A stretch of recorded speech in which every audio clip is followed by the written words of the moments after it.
I wrote this piece around my 50th birthday, imagining the letter my inner child would like to have received from my parents.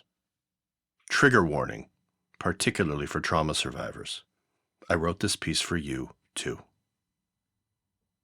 Apologies to the battered child from a parent in process. I apologize for beating you with my fists and feet when you were small and vulnerable. I apologize for wounding your body temple. I apologize for burning your hands, breaking your finger, scarring your flesh. I simply couldn't see you lying there in a pool of blood and sorrow.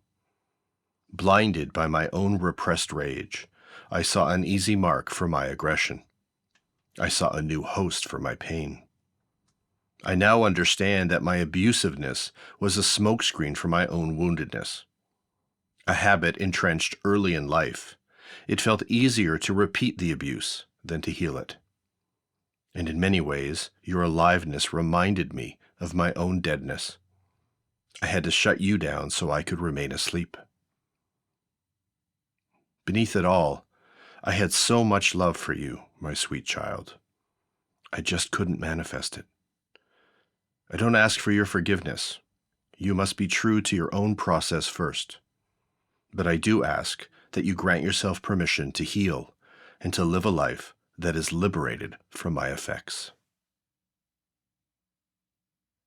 I apologize for attempting to dim your beautiful light. It was so bright that it threatened my own unmet need for attention.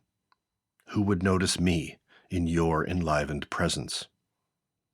Although I was chronologically older than you when you were born, I was actually emotionally regressed, trapped in an unhealed primal consciousness that ruled my behavior. I had grown up in a family of love-starved narcissists, each of us clamoring to see our individual reflections in a too tiny pool of validation.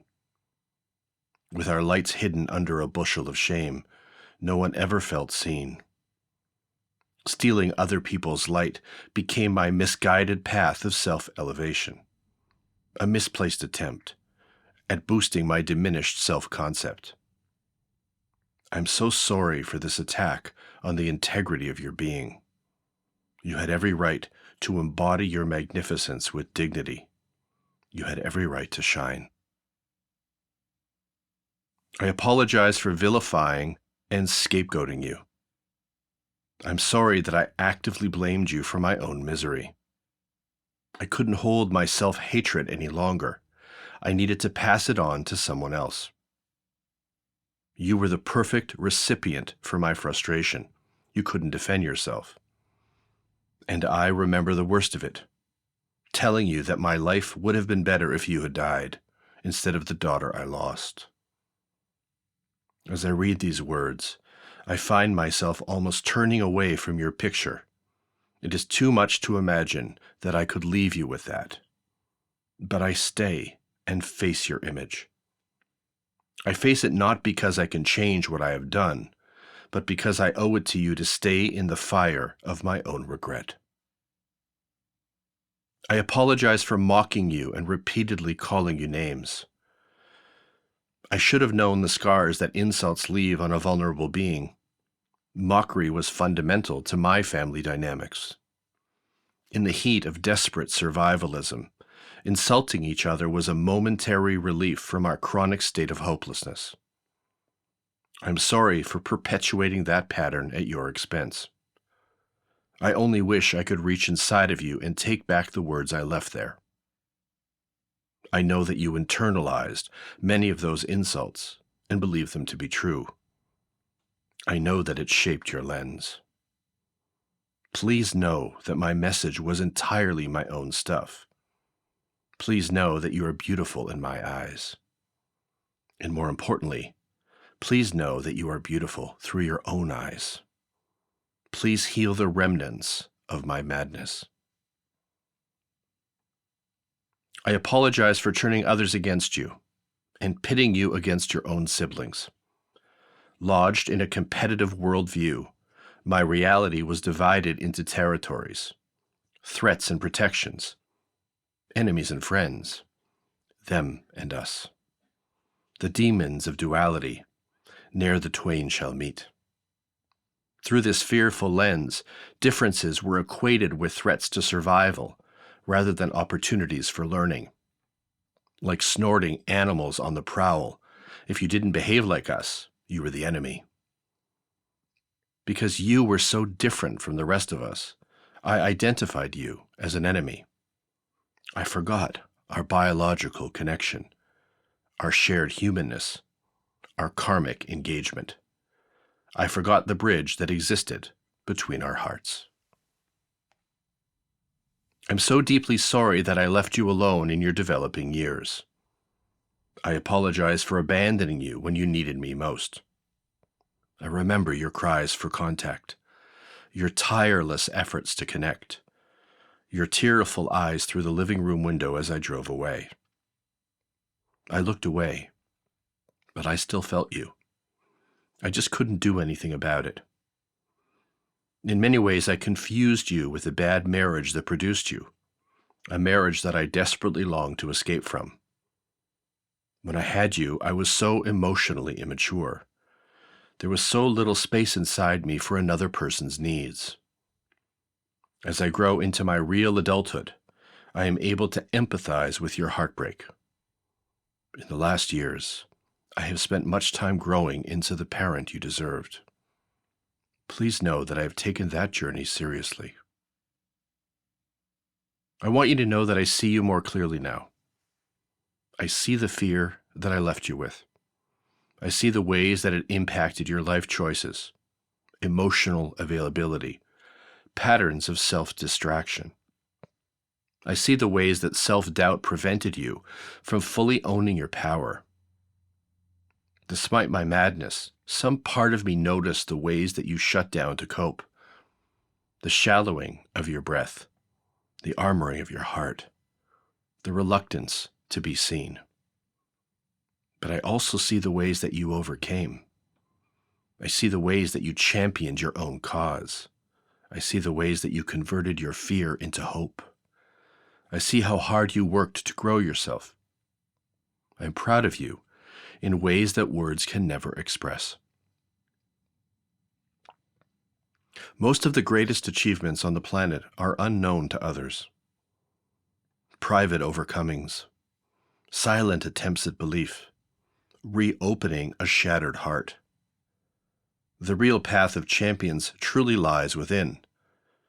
The transforming of suffering into expansion, the clearing of horrifying debris, the building of a healthy self-concept without tools. The greatest achievers have found a way to believe in something good, despite being traumatized and fractured on life's battlefields. You are one of them. You overcame me. No matter what else you accomplish in your life, you are already a champion. I'm grateful that you disconnected from me many years ago, instead of coming back for more abuse. You realized that I couldn't meet your parental needs and that you had to look elsewhere. You were so very right. By choosing to protect yourself, you also created the conditions for my own transformation. In your absence, in your determined refusal to enable my patterns, I was forced to recognize my impact. At first, I resisted the learning, but the love I felt for you penetrated my defenses and left me with no other option but to do the work. That work took me far back in time, both to our time together and to my own early life. Ah, the power of then. The impact of unresolved feelings on our now consciousness. Try as I did to disarm them by witnessing them, it was entirely ineffective. You cannot heal and resolve your emotional material with your mind. Your emotional material does not evaporate because you watch it. You can only heal your heart with your heart. I had no choice but to go back down the path and reclaim my feelings. In this way, you were my greatest teacher, the one who gave me back my heart. Over the years, my own emotional armor has melted away. I have lost the energy that I once had to distract from my truth. I've grown tired of my falsity, denials, and projections. And something has grown within me, a willingness to see what I have done and to acknowledge where I have failed. I don't know if I will have another incarnation to do it better, but I want to set a loving intention before I die. I want to be living in truth when I close my eyes on this lifetime. And some part of the truth is horrifying to me. I know what I've done.